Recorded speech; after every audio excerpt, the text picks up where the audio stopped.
kita bakalan ngelihat video nih. Dan apa ya, kelihatannya ya seperti biasanya ini tentang Pak Jokowi.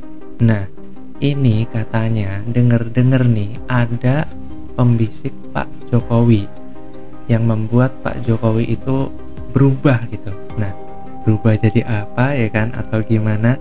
Kita langsung lihat aja. Mari kita simak videonya.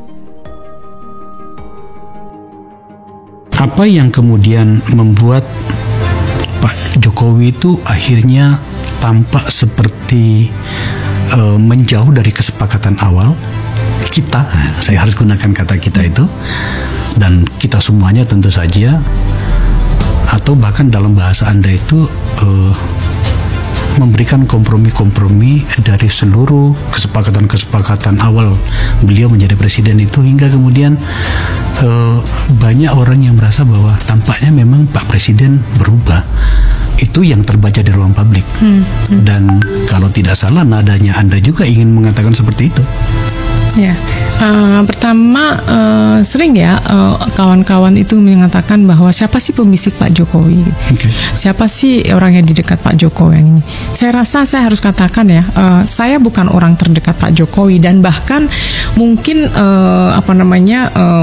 ya kami ini walaupun di lingkaran istana, tetapi lingkaran-lingkaran yang lebih dekat Pak Jokowi itu banyak. Pak Jokowi itu memiliki pintu yang banyak, dan memang kita jangan GR bahwa seakan-akan kita satu-satunya yang ditanya gitu. Banyak pintunya Bapak banyak, dan saya harus mengatakan bahwa Pak Jokowi itu otonom.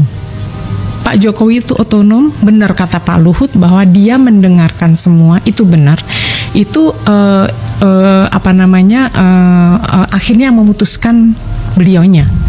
Jadi ketika periode pertama itu kan ada semacam konsolidasi internal, konsolidasi eksternal yang luar biasa. Bagaimana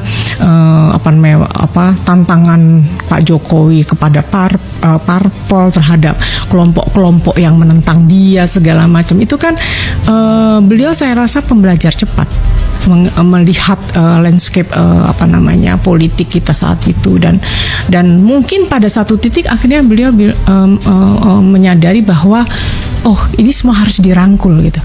Nah, ketika bicara merangkul itu kan selalu kata demokrasi itu kan dipakai gitu. Kita juga harus hati-hati Bang, karena kadang-kadang kita itu manipulatif terhadap memanipulasi kata-kata demokrasi, memanipulasi kata-kata rakyat gitu ya. Jadi ketika dianggap kita harus merangkul semua bangsa, ketika kita dihadapkan oleh friksi, konflik yang keras, terus kemudian ada suara yang mengatakan bahwa kita merangkul, itu kan sesuatu yang adem. Dan itu kita rasanya udah oke. Itu ibaratnya mungkin analogi yang berbeda Bang. Misalnya gini, kata-kata itu dalam situasi normal mungkin nggak bermakna atau kurang bernyawa untuk disahkan. Tapi misalnya gini, ada pemboman di Bali, terus tiba-tiba didesakan soal undang-undang terorisme. Psikologi publik langsung menyetujui. Sama kayak misalkan di Amerika, ketika itu terjadi, ini kan psikologi publik seakan ini jawaban. Padahal sebenarnya bukan seperti itu. Mungkin kalau dalam situasi normal nanti dulu ada abuse of power ini gitu. Ya, jadi saya berharap kita semua harus bangga jadi orang Indonesia. Ya, kita kritik bangsa kita, tapi kritik yang membangun. Jangan kritik merasa semua jelek. Kalau jelek pindah aja kalau dari Indonesia ini. Ya, saya suka kesel juga kadang-kadang bilang ini kurang Allah. Aku tanya juga, saya lihat sekarang, dulu waktu dia jadi pejabat apa kerjanya, tak jelas juga. Kan sekarang jejak digital kamu kan kelihatan. Jangan sombonglah kau, bicara-bicara kritik-kritik kau, you have done nothing. Atau mungkin the other way around, kau tuh juga mencuri waktu kau menjabat. Kita pejabat-pejabat harus berikan contoh, seperti Pak Jokowi, dia berikan teladan. Ya, kita semua dalam kelas kita masing-masing, posisi kita masing-masing, kita harus kasih contoh.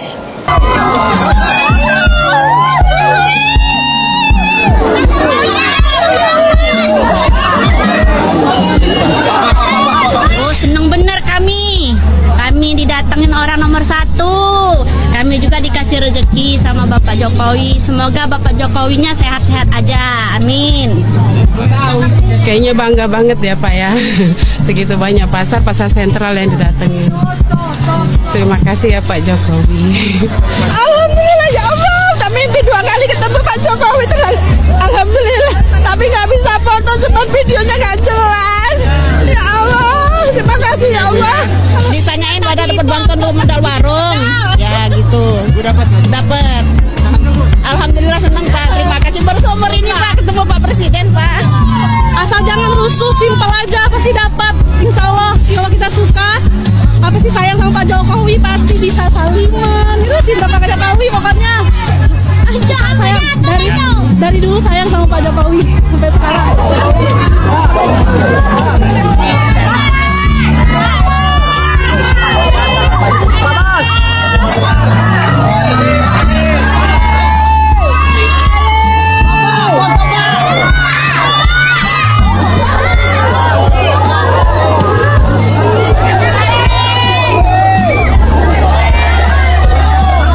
Popularitas Presiden Joko Widodo ternyata tak hanya di kalangan masyarakat Indonesia.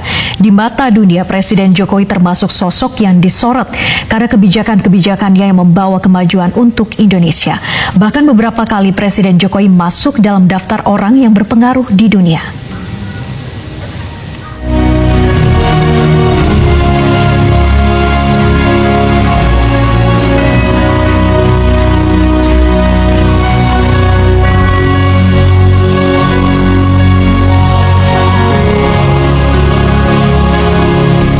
5 tahun menjadi orang nomor 1 di Indonesia, banyak gebrakan yang sudah dilakukan Presiden Joko Widodo, terutama di bidang ekonomi dan infrastruktur. Di periode pertama, Presiden Jokowi sudah berhasil membangun hubungan baik dengan negara-negara lain. Atas kinerjanya, Jokowi menuai banyak pujian dari para pemimpin negara. Saat pembukaan APEC di Vietnam 2017 lalu, Presiden Amerika Serikat Donald Trump memuji Indonesia karena telah menjadi negara dengan pertumbuhan pesat di G20.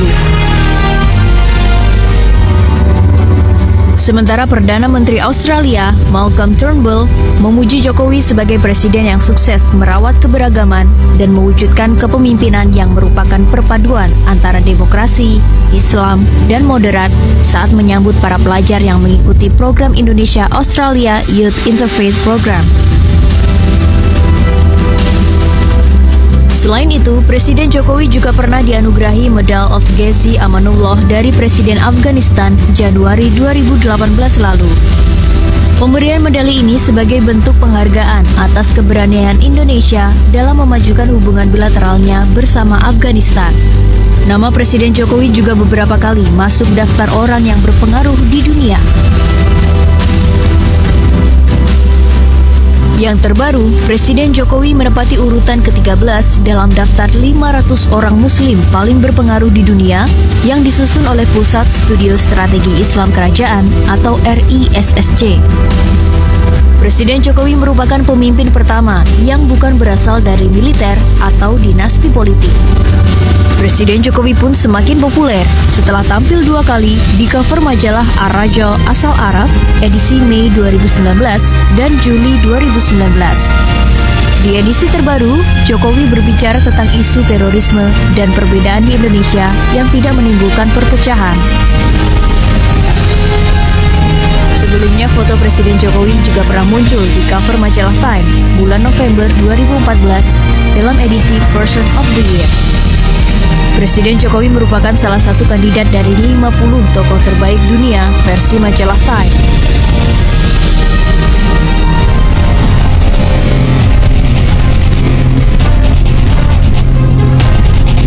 Aksi-aksi unik Presiden Jokowi juga kerap mencuri perhatian dunia.